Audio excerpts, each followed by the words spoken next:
Shalom, friends. It's wonderful to be together again from all over the world, assisted by modern technology.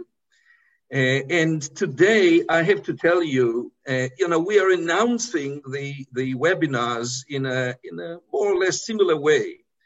But I suggest to you this is going to be one of the most important webinars that we have offered to date.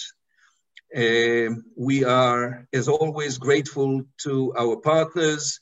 These webinar series are offered by co-sponsorship and partnership with the American Association of Jewish Lawyers and Jurists, the Ruach Chidush, Rabbis and Cantors for Religious Freedom and Equality, and JPLAN, the Jewish Pluralism Legal Action Network. The topic today is the state of Israeli democracy, the 2020 Democracy Index, public trust, social solidarity, and democracy in danger. And our speaker is Professor Tamar Hermann. I want to share with you that over the years, it's been often the case that people would ask me, so what do Israelis think about this? Or statements are made as to, my uncle in Israel told me that, and my friends in Israel wrote me that. And it is challenging. And today you'll be exposed to and benefiting from not just anecdotes of what your childhood friend, what your uncle, what your former neighbor is telling you, generalizing about what do Israelis think. You'll actually get it from the leading person in the state of Israel. Professor Tamar Hermann is the academic director of the newly titled Viterbi Center for now, Tamar, help me. It's public opinion and policy studies. Research. Sorry? Research. Yes, very good. The detailed label is less important than the fact that Tamar's work in the past under the label of the Gutman Center, and in recent years under the auspices of the Israel Democracy Institute, is the most important, holistic, reliable, in-depth, and accessible to the public, fantastic so, through the database that they created, that everyone can now research the wealth of studies that have been done on an annual and monthly, the Israeli Voice, and special surveys that have been done. It's accessible in Hebrew, it's accessible in English. There is no better place you can go to in ascertaining what do Israelis think about so many topics out there. Of course, Professor Hermann, who did her studies and got a doctorate at Tel Aviv University, has been teaching at international academic centers such as Stanford and others, and is leading a very holistic, comprehensive, diverse academic work, having headed the Tammy Steinmetz Institute for Peace Research and other extremely important initiatives that have to do with her focus on extra-parliamentary movements and political processes and social processes in the state of Israel. And the reason why we are scheduling this webinar now is because it was only a couple of weeks ago that Professor Hermann and the IDI and the Viterbi Center have released their important annual survey titled the Israeli Democracy Index. And this one is the 2020 Democracy Index. So we're in for a treat, as they say, but we are in for very worrying accounts because there are serious issues to consider when we are discussing the state of Israeli democracy, The time will be too short to cover everything, but it'll give you enough foundations and I hope enough interest to go on your own, at your own time, into the English or Hebrew websites and resources that Professor Herman has made available to us in Israel and to the world. So what's unique and what's new about the state of Israeli democracy in your recently released 2020 index? So hi everyone, I'm very glad to be here with you and try and share with you our thoughts and our findings on the issues that our host just put on the table. And I thank you, Uri, not only for inviting me, but also for not asking me the most trivial question that has been asked throughout the years: what surprised you most? And my trivial answer to this trivial question is that I can't be surprised, because we try to measure the pulse of Israeli public opinion sometimes on a weekly basis, not only monthly basis, let alone yearly, annually. And this is because, whereas in the past, public opinion was considered to be a bit marginal to the making of high politics, quote unquote, of course, as of today, public opinion is a critical input into the decision-making system. And as a proof of that, I could show you the very large checks some of my colleagues get in order to survey public opinion in Israel for this or that politician. So politicians are constantly following public opinion, and it can be positive or negative, because leaders should lead. They shouldn't be following public opinion, particularly if we have to make some strategic leaps forward into this or that direction. But fortunately or unfortunately, public opinion has become a major component into the decision-making processes, as I said, in Israel and in other democracies. Actually, we have imported all this mainly from the United States, and you can surely see that American experts and advisors are sitting behind every politician almost in Israel. Right now, Yair Lapid is visiting Washington in order to meet Mark Edelman, his advisors, and of course others like Finkelstein and other experts on public opinion. And we are using a variety of methods in order to figure out what do people think, particularly as we are having elections every 6 months now. In order to get a place in the Knesset or even in the government, people who are competing over these positions are trying to figure out what they can or they cannot, what they should and what they shouldn't say in order to be re-elected. So elections is a constant situation in the last 2 years in Israel. And of course, this changes immensely the relationship between the public and the politicians. So what did we find? We found basically much frustration, much anger, much dissatisfaction, and distrust of the policymakers on the various levels. This is not a novelty per se, but the depth of the frustration and the depth of the dissatisfaction is getting more and more problematic, because in a democratic system, as you know, maybe even better than I, you need some, at least minimal level of legitimacy in order to make decisions. And under the circumstances, the decisions that should be made are very difficult, problematic, and sometimes causing much damage to certain people. For example, the lockdown.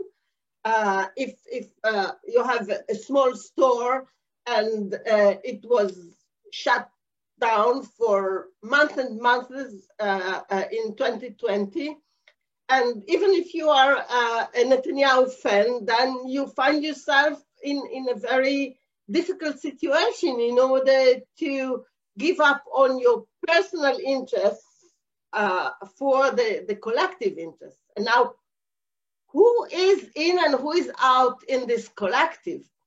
Because in the past, there was a sense of togetherness, and I'll show you in a minute some data that indicates that this togetherness doesn't exist to a large extent in Israel. One of the reasons, by the way, is that the external threat is now much, much lower than it used to be in the past. In the past, by many experts, the external threat brought us together. It brought us together because there were the in and the out. But now, as the external threat is hardly existing, and Prime Minister Netanyahu finds it very, very difficult, for example, to convince the Israelis that Iran is an immediate threat. This is one of his biggest failures in terms of public opinion, because he had a couple of years to make a choice between addressing the international community and making it an international problem and making it an Israeli problem, specific problem. He opted for the international global situation and the global threat presented by Iran to the entire world. So the Israelis were convinced that it is not their problem, and now that he is trying to come back to portraying this as an Israeli problem, Israelis are saying, why us? I mean, there are other people there that should worry as well. We have our own problems. And the main problem that people feel is that they can't trust the policymakers. And this is very, very problematic. And maybe we should start with some data, Uri. Will this be okay with you? Okay, so I'll share with you my, okay. Let's start from the beginning. As Uri mentioned, this is the Israeli Democracy Index 2020. We started, I was not involved at that time, but the project started at 2003. So this is the 18th index in each survey. It's a very, very large survey. About half of the questions are repeated questions, while others are, just give me a moment, because I was shown recently how to make it. Do you see it? Can you see the next slide or not? I mean, I don't know what. No. Do you see it okay? It's small, but it's okay. It's small. Let's see if I can. I don't know how to do it when I'm a co-host. I know how to do it when I. It's the same. It's the same thing. Exactly. Yes. Okay. So our methodology, we had 2 surveys as of today. In the past, we had only 1 survey, annual survey in June, but because what was happening in Israel in recent months, we did a second survey in October. I will show you in some questions the differences between the June survey and the October survey. It was a national representative sample, and I'll share with you now the results. This question about Israel's overall situation, it's the opening question in all our surveys. And as you can see, in recent years, the number or the percentage of those who said bad or very bad declined quite sharply. which is an indication that Israelis were quite satisfied, or by and large, they were satisfied. Not necessarily everyone, but for example, in 2019, we had only 22% who said the situation is bad or very bad, whereas the upper line was the number of those saying the situation is good or very good. However, in June, we started to measure a decline in the numbers who assess the situation in Israel. The overall situation is good or very good, and an increase, quite sharp increase in the number of those saying that the situation is bad or very bad. So whereas in 2019, we had the majority saying, or at least plurality, but even a majority, 52% saying that the situation was good or very good. Now we see actually about the same numbers, 30% saying bad or very bad, 32% saying so and so, and 35% saying good or very good. So this is critical, and it was that critical to Netanyahu that a couple of days ago he met with an interest group of shop owners and so on and so forth, and he showed them this graph, but he had the graph here, so they wouldn't see June and October. So we saw it on channel 12 in Israel, and we said, wow, this is 2019, this is not 2020, but on the top, it was written 2020, and at the bottom, it was written 2020. So we, of course, got in touch with channel 12, and we said, hey, this graph is distorted. And the day after, they put it on last Friday Eve news. So hopefully I will not disappear one day in the future because of this correction. But anyway, he preferred it to be a cut here rather than here, and for very good reasons, because we are being followed by so many people in Israel. And now we asked about, is Israel able to ensure the security and the welfare of its citizens? And here you see the comparison of 2019 and 2020. So security, as you can see, is perceived as guaranteed. In fact, in 2020, there was an increase in the number of said, yes, Israel is able to deliver as far as security is concerned. This looks nice, but in a minute, I'll tell you why it is problematic, but welfare is not perceived as guaranteed. So the problem is not external security, it is well-being and welfare.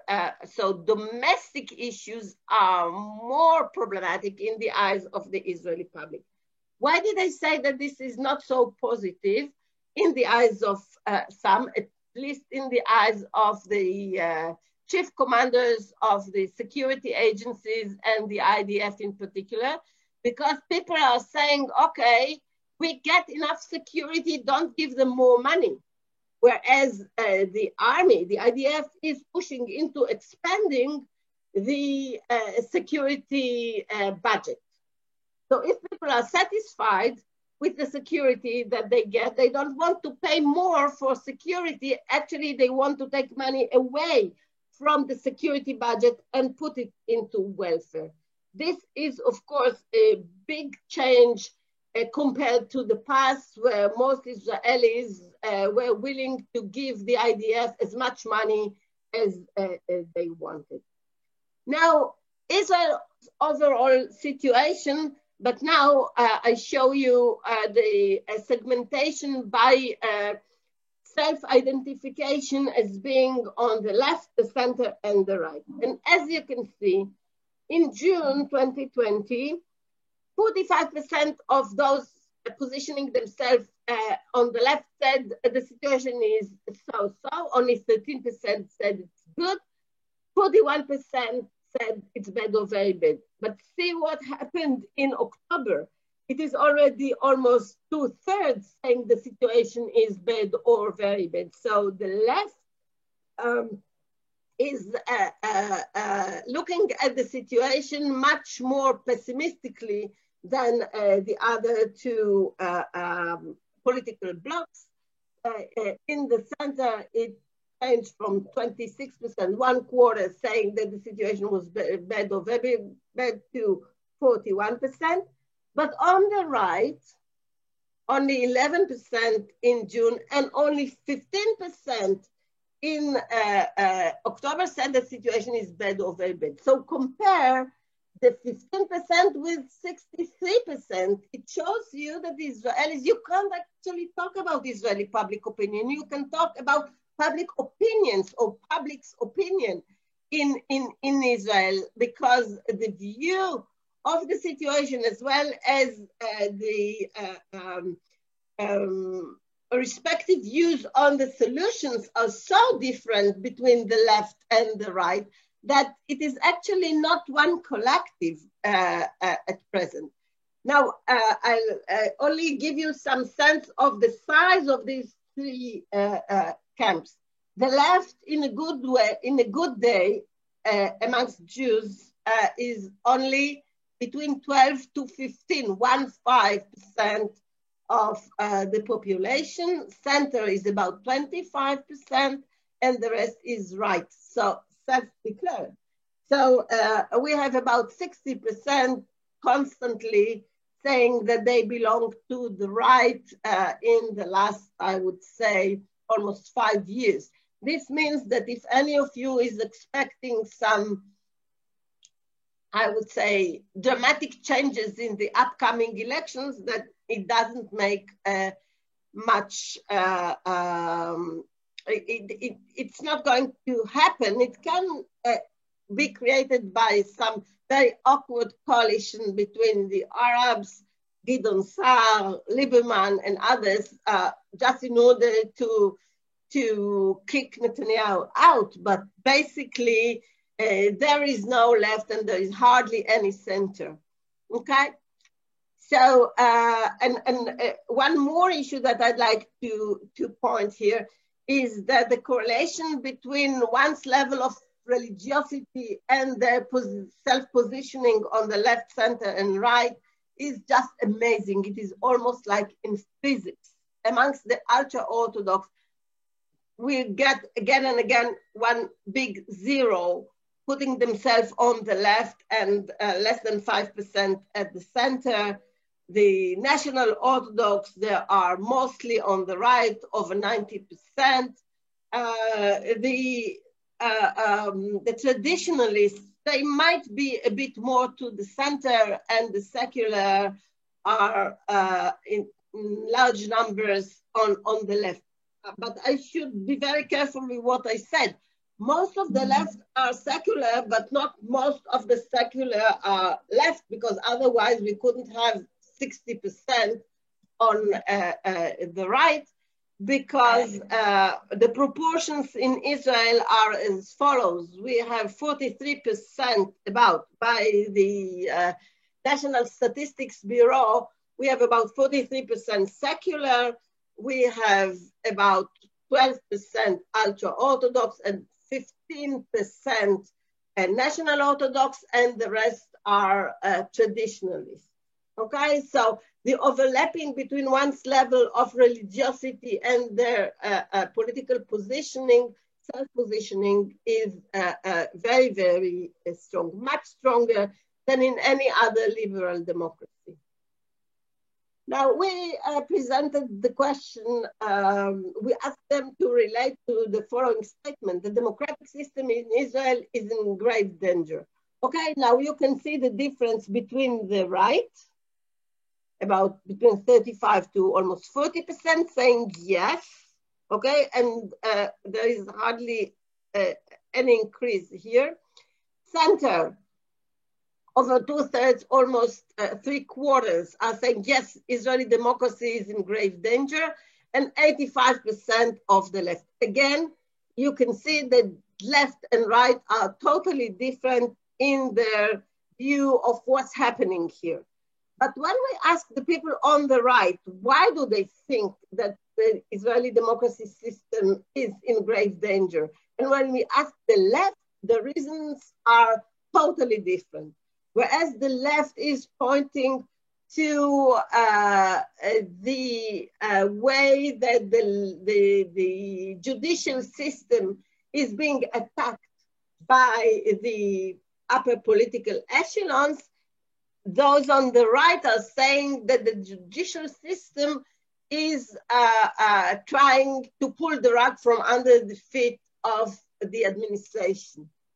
Okay? So not only they might agree that the situation is very dangerous from the democratic point of view, but the reasons are totally different.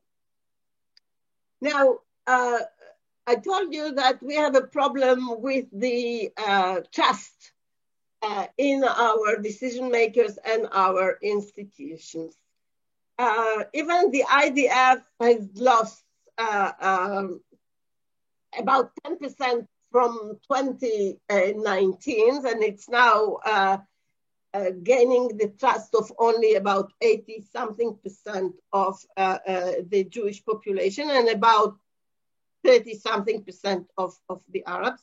By the way, the heads of the IDF were almost personally offended by this decline, and the fact that we told them that there are very good reasons for that, not only because trust in all institutions declined, but because the IDF did some big mistakes in the last 2 years or so, and it is being punished for that. For example, they tried to conceal the real number of soldiers committing suicide, and all the decisions regarding women's service in the army, and some scandals regarding some wasting of money. So the IDF is not immune to some erosion in the public trust. Still, it is on top at the present. The president lost much trust, much support, particularly on the right side of the political spectrum. Supreme Court lost 10% amongst the Jews between June and October, and over about 15% since 2019. But amongst the Arabs, there was a drop between June to October of 20%.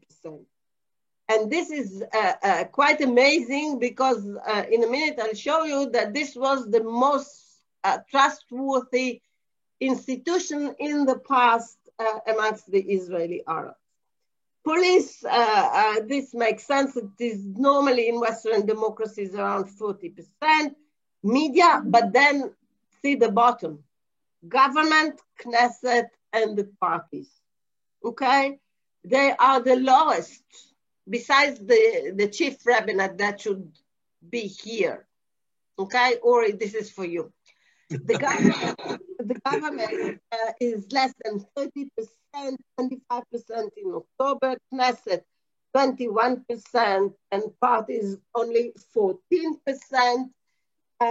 And this is also quite typical to most Western democracies, but we are significantly lower than in other Western democracies. The political bodies are gaining less and less trust in most countries, and you just published their survey on the American political institutions, and you could see the sharp drop in the trust of the public.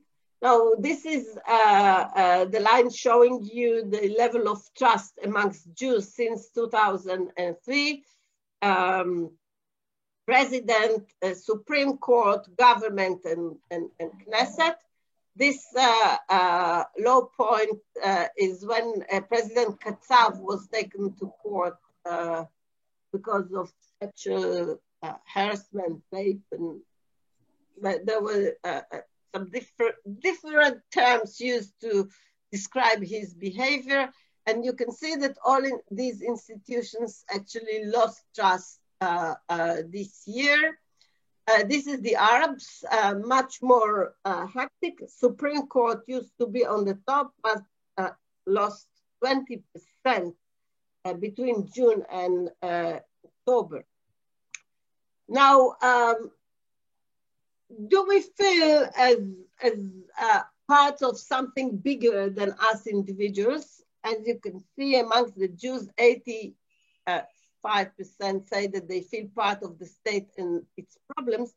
Amongst the Arab, the situation is not that good. The majority are saying, no, we not so much or not at all feel part of the state and its problems. And this is something that is of much concern. Some people say that the fact that Netanyahu is now trying to get closer to the Arab public is in order to bring them on board politically, but it does have some positive influence on their overall legitimacy as partners to political coalitions and so on and so forth. So although he probably does it for very specific reasons, it does resonate quite positively with the Israeli Jewish public in general.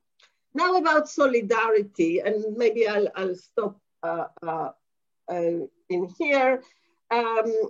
Solidarity grades Jews and Arabs, June and October. In June, the Jews, 1/3 of them said very low or low level of solidarity, 1/3 said moderate, so, and a bit less said high or very high level of solidarity. In October, 51% said low or very low levels of solidarity. But see what happened with the Arabs. The Arabs were very optimistic in June. June was a very optimistic period, June 2020, because it was after the first lockdown and everyone thought that the light is already at the end of the tunnel and that we are going to defeat Corona, and Jews and Arabs are in this together with the Arab medical staff and the sense of the Arabs who got the Corona. They felt that they got very good treatment in the hospitals, and that this created amongst them a sense of unity. But see what happened in October. Only 17% say that gave this Israeli society solidarity good grades. Okay, so I'll stop here in order to give you an opportunity to ask some questions, if you like. Uri, maybe? Yeah, so some of you have been writing your questions on the chat, which I urge you to do, and we'll gladly respond to more questions. But let me present to you one question that was repeated on the chat and another one that I feel would be of tremendous importance to all of us here. So the one question was, can you gauge the impact of COVID-19 on the larger picture? Can you make any projections as to the future and to what extent this may impact on the upcoming elections? Clearly for the US participants, you know, they have a sense of how the COVID-19 impacted on the US recent elections. So one question has to do with COVID. And the other that I want to raise, because you have been, this is one of your repeating questions.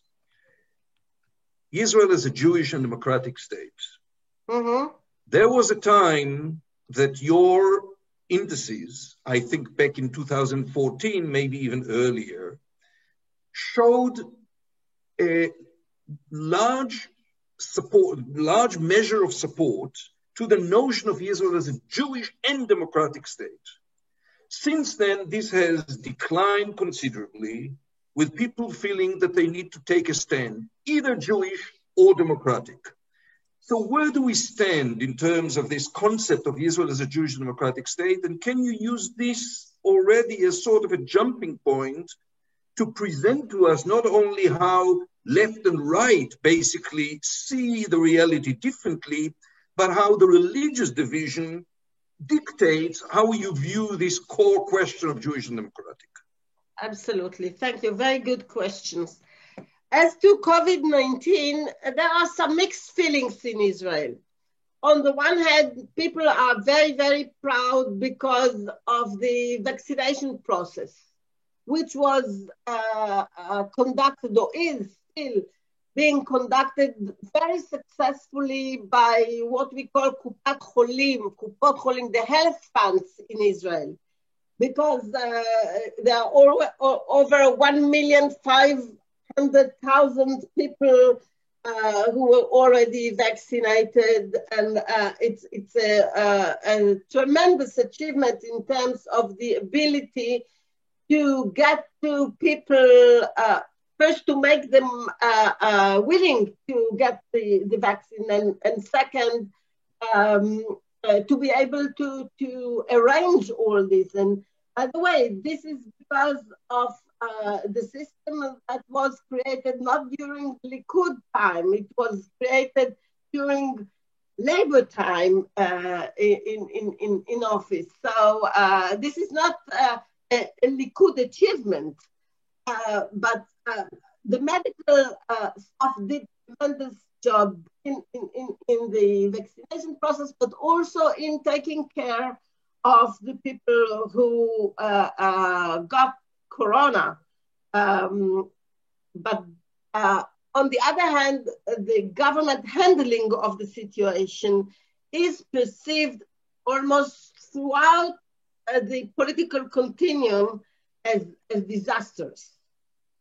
Because Israel is what we call, for example, I'll give you an example, an island state, because it's very, very easy to make a decision to close Ben Gurion Airport, and this is it, because people cannot come from the Jordan Valley, they cannot come from Egypt, they cannot come from Syria, they cannot come from Lebanon. So we are an island in a way, and still there was no decision to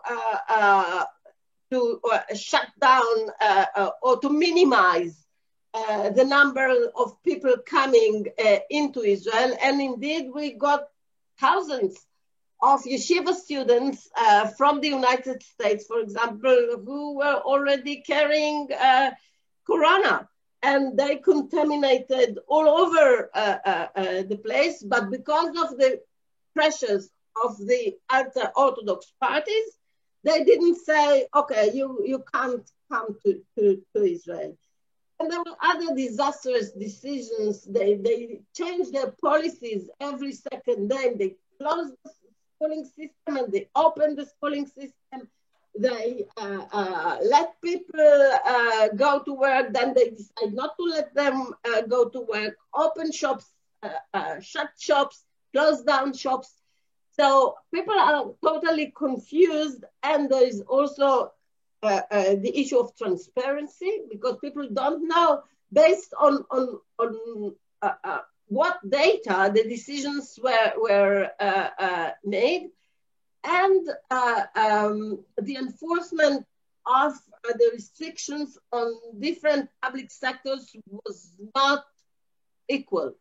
In other words, the ultra-Orthodox did their thing, whereas although the number of people who got corona there is much higher than in many other public sectors, the government couldn't really meet the challenge of the ultra-Orthodox communities and the Arabs. By the way, number of people who got corona in the Arab sector went down significantly recently. So when we compare the ultra-Orthodox and the Arabs are in much better situation. Their R is lower than amongst the entire population. it's because the wedding season is over.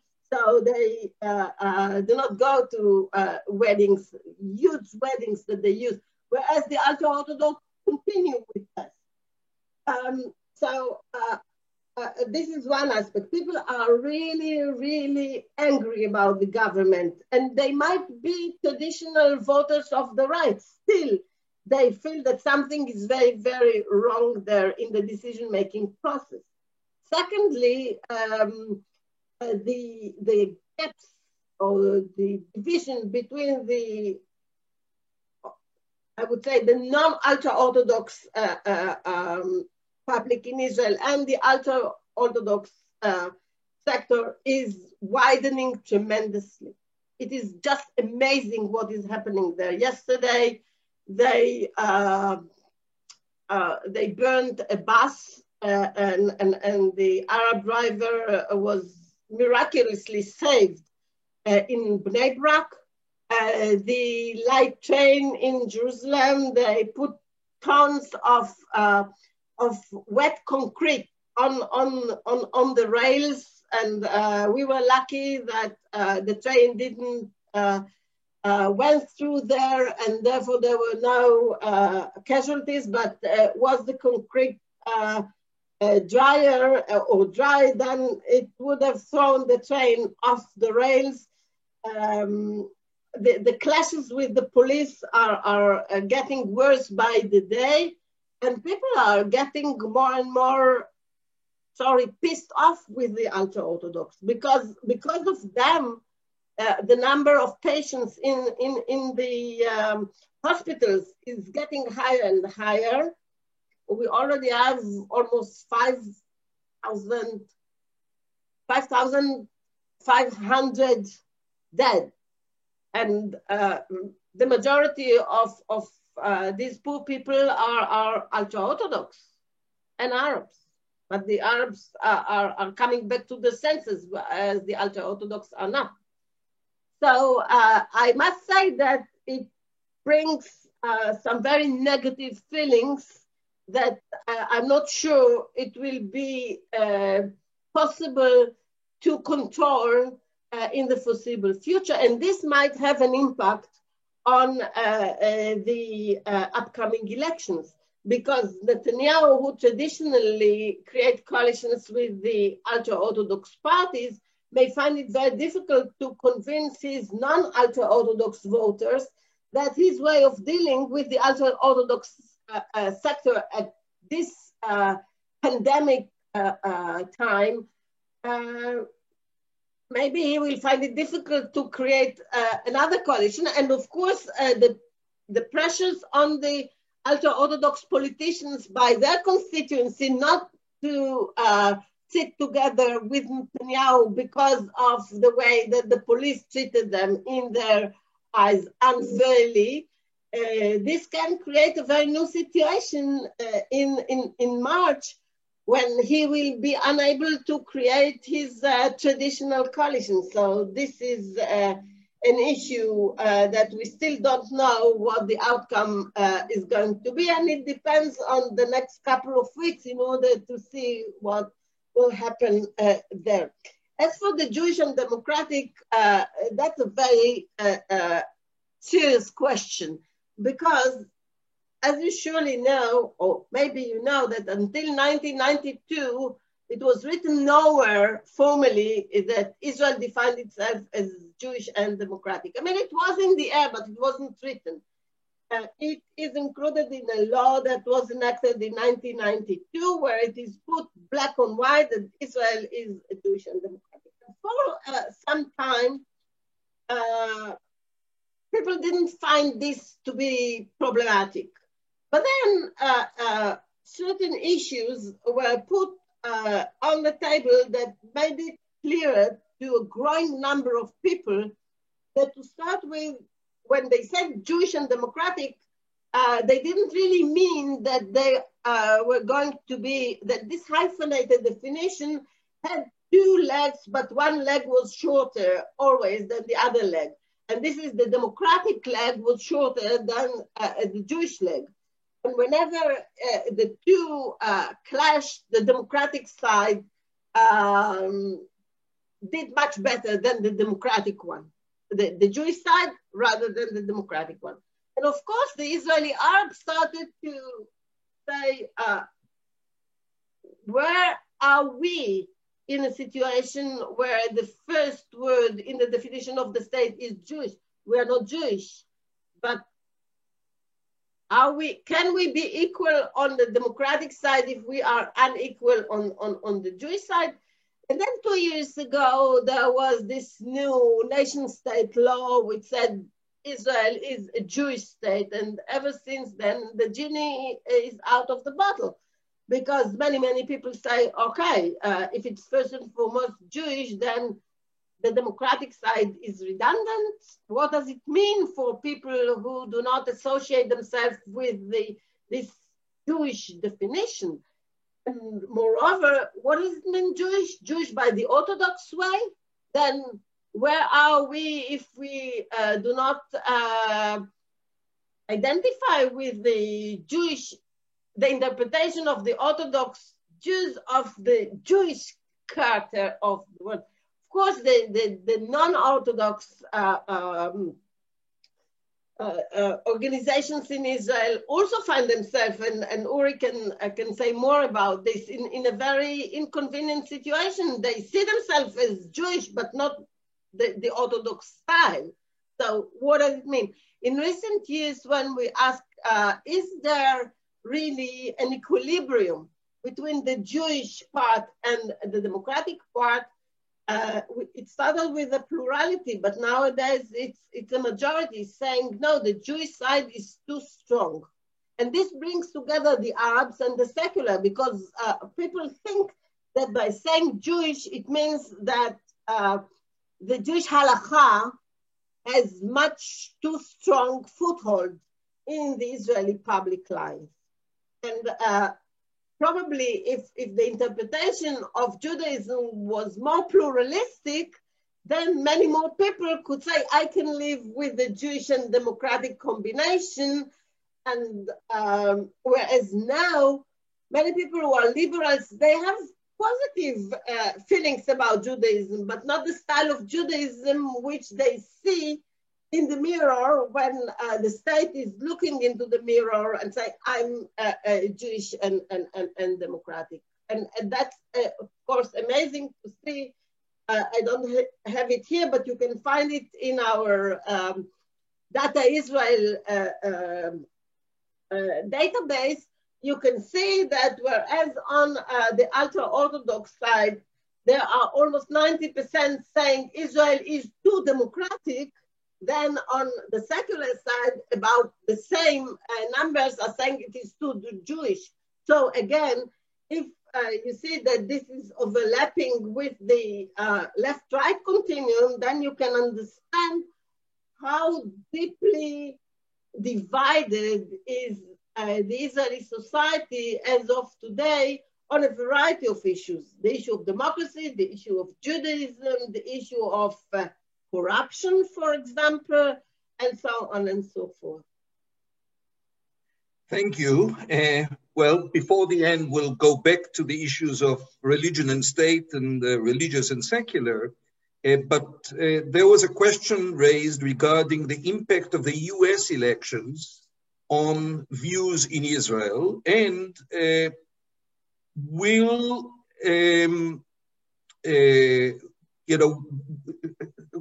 both in terms of the overall question of elections and the individuals that played a role, whether it's Trump, Jared Kushner, David Friedman, can you connect any of the findings to these characters who played such an important role in recent years in Israel? Well, I'll start by saying that was Trump competing in Israeli elections, he would have probably be winning the elections. Right before the election, 70% of Israelis felt very positively about Trump, whereas only 12% felt good about Joe Biden. And by the way, this was the same with President Obama. President Obama was widely considered in Israel as an historical accident in the very long relationship between Israel and the United States. They said, well, Israel and the United States are good friends, but this president is an accident. But what would happen now, it will be very, very interesting. So, of course, there is a big difference between, again, the left and the right, but also religious and secular. The Orthodox in Israel, and certainly the ultra-Orthodox in Israel, are great Trump fans to this very moment. As for Biden, and Friedman is not a very significant figure here, but the fact that Trump had Jewish in-laws and Jared Kushner was very active in the Middle East. And of course, if you take it from the objective point of view, Trump was the most friendly president ever because it didn't make any demands to Israel. Whatever Netanyahu wanted, he got. The Golan Heights, Jerusalem, and you name it. As for Biden, people don't know much about him. But just before the elections and certainly immediate afterwards, two issues were raised by figures of the right. First is the Iran deal. And they said, okay, Biden is going to sell us to the Iranians in return for nothing. And there is the issue of the two-state solution, because the two-state solution was off the table for the last 4 and something years. And the Israelis are very good with the situation because they pay, by their feeling, they pay no price for the occupation. Daily life here before the corona were great. The economy was booming. People enjoyed very high life standards. And who cares what's happening in the occupied territories? And you better not bother us with what is happening there. But now it seems that people in various positions were quite active in the Kerry initiative and in other initiatives. And I would like to put the two-state solution again on the table. And this may be seen as something quite negative from the quite, I would say, a specific perception of Israel of what should be done in the foreseeable future. Luckily enough, the United States is struggling with other crises right now, so maybe they will postpone the Middle East until things would settle. Maybe the government in Israel might be more open to the resumption of the talks with the Palestinians, but who knows? Thank you. Two additional specific questions were raised. I'm not sure that you covered them both in the index or in the other special surveys that you conducted. One has to do with providing the vaccination to the Palestinian population, whether in the West Bank or in Gaza. Mm-hmm. Is there data about where Israelis are on that? And the other is, what impact does Netanyahu's trial, charges, etc., have on the public? Does the public believe him? Is it, again, the division between left and right? Is the left divided? Is the right divided? So where are Israelis on this challenge of a prime minister facing criminal trial? Okay, so of course we checked these issues. As for the vaccines to the Palestinians, it's a very sensitive issue. At the beginning, people said, okay, first we will deal with our people and then maybe we shall help them. But here we see again the division along the political spectrum, but also on the religious spectrum. The ultra-Orthodox say, give them nothing. Give them nothing. They are so xenophobic, and they don't even take into consideration the fact that so many ultra-Orthodox live in the occupied territories or beyond the Green Line. They live just next to the Palestinians. If the pandemic will prevail on the Palestinian side, then they will be affected. But they say, no, don't give them anything. But there is another issue, and we know that at the beginning they gave them some 100 units for special humanistic cases, whatever that means, no one knows. And then it was published in the media that 5,000 units were given to Gaza. But now what is happening is that the parents of Hadar Goldin, the soldier that was killed during the 2014 military operation, and he was his body was taken by Hamas. They demand that unless his body is given back, Palestinians in Gaza will not get any vaccines. And this resonates particularly in the National Orthodox community. So, of course, voters of the left say give them because, to start with, it's our self-interest that the Palestinians will not be hit by a terrible COVID-19 pandemic, which they aren't, by the way, because it's a very young society, and the younger the average in a society is, the number of serious medical situation is lower. So people are not seeing horrible visuals from the West Bank or Gaza. As for the Netanyahu court case, this is certainly by people's political positioning.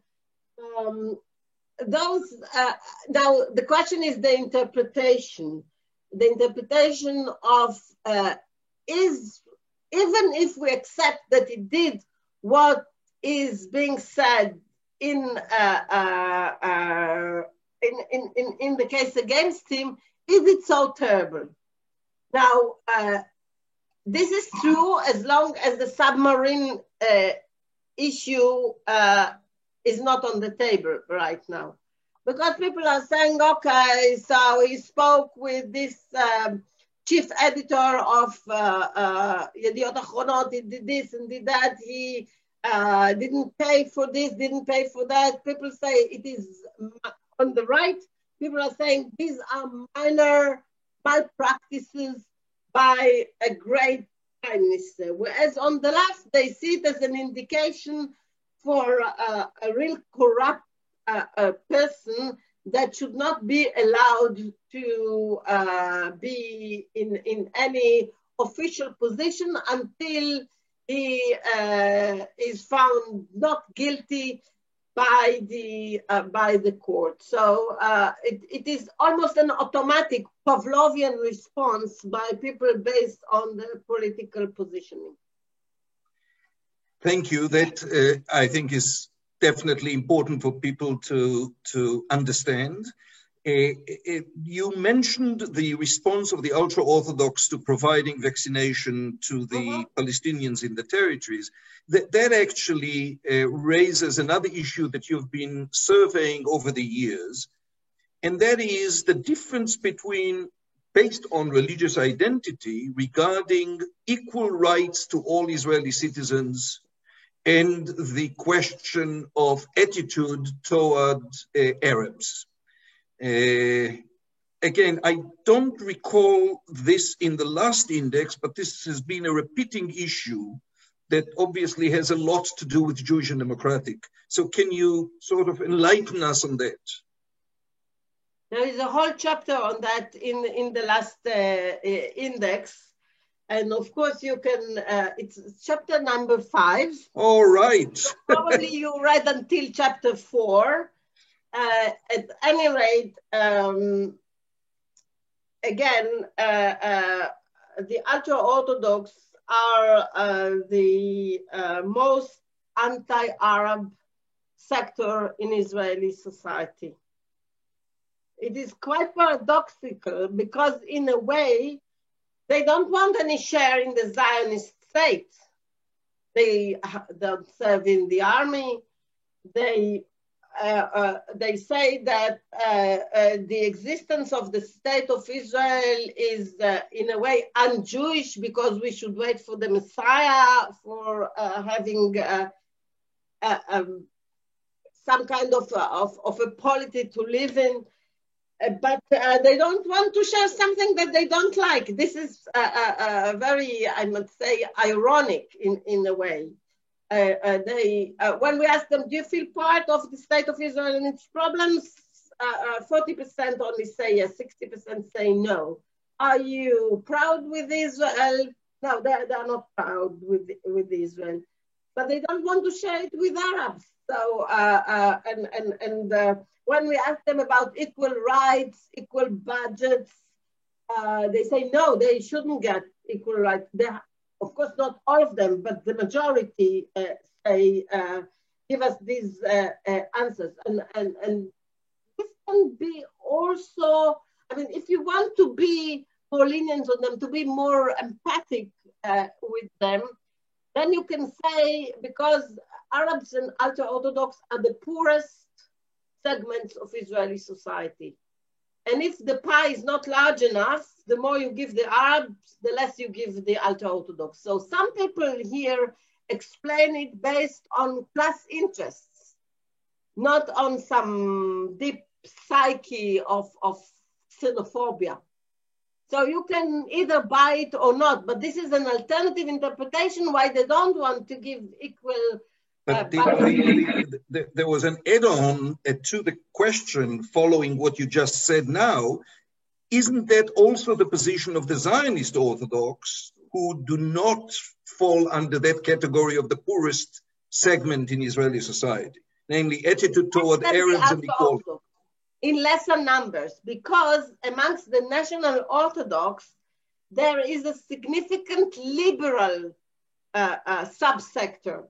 And of course, the National Orthodox liberals are more similar to the seculars and the left-wingers. And some of them even vote for centrist or left-wing parties. So in 2014, we published a report about the National Orthodox segment of Israeli society. And we showed that it is highly heterogeneous. And you can find a variety of positions there. So whereas amongst the ultra-Orthodox, we are talking about no equal rights for the Israeli Arabs, 80% to 90%. Amongst the National Orthodox, it would be 60 to 70%. It's a question of dosage, not necessarily of, and basically, as I said, the more religious you are in Israel, the more non-liberal you are. Well, is there a happy note that you can leave us with? I mean, I would love to end this webinar, and maybe just one announcement before, and you can think about something upbeat and encouraging in the meantime. Yeah, right. So, we are, again, grateful to JPLAN, the Jewish Pluralism Legal Action Network, whose co-chairs, Peter Buxbaum and Mark Enshen and David Light, are with us, and the former chair of the Ruach Chidush, the Rabbis and Cantors for Religious Freedom and Equality in Israel, Rabbi Professor Michael Chernik, and other executive board members who are with us. It's been, as I suggested, one of the most important webinars that we have had, if only because it sets the record straight in an area that is so subjective and open to anecdotes, etc. In 2 weeks, on the 8th, we will have our next webinar that will follow on the February 4th deadline that by law, all the parties that actually are going to run have to submit their candidates list. So there isn't much time, but by February 4th, we will know who is really running and who are they putting forth as their candidates. So on the 8th, we will have a special webinar, hopefully with representatives of those different parties that are running, and we'll talk about who is who in the run and what impact may we expect given the configuration of those parties and their candidates on issues of religious freedom, equality, and the future relationship with diaspora Jewry and especially American Jewry. So 2 weeks, February 8th, same time, same station. So I will let Professor Herman have the last word, but first, thank you. You've been really enlightening to all of us. This has been a tasting menu. I put up the website of the IDI, the English IDI website, and there, right there on the front, you will have links and information about the 2020 index. And Data Israel, as Professor Herman mentioned, is a rich resource that's accessible to you for breakdowns and trends, etc. It is just the best of the best. So thank you, and I hope it won't be the last time that we host you, but do you have any upbeat message for us as we close? Yes. Good. Yeah. Most Israeli, we ask a question that we phrased in a way that will make it very difficult for people to say no to. We ask them, if you get an American green card or even citizenship or citizenship of another liberal democracy in the West, would you prefer living in these states and leave Israel behind? And the majority say no. We are not going to live here, even in return for better life standards and even citizenship. We put the citizenship there in order to tempt them to say, okay, maybe life in France, Italy, the United States are better. Most Israelis, Jews and Arabs alike, say no. We would rather stay here. And the number of Israelis who are coming back to Israel in the last 5 years or so exceeds significantly the number of those who left Israel. So basically we complain a lot, but we rather to have our own troubles rather than other people's troubles. Well, thank you for leaving us with the good news. And thank you for sharing this important, in-depth information with us. And I urge you all to take advantage of the resources that Professor Herman and IDI have made available to us. Shalom for now, and hopefully we'll see each other again in 2 weeks, February 8th, reviewing what's in store for us in the next Israeli elections that are taking place on March 23rd. Thank you, Professor Herman. Shalom. Bye-bye. And have a nice day. Bye-bye.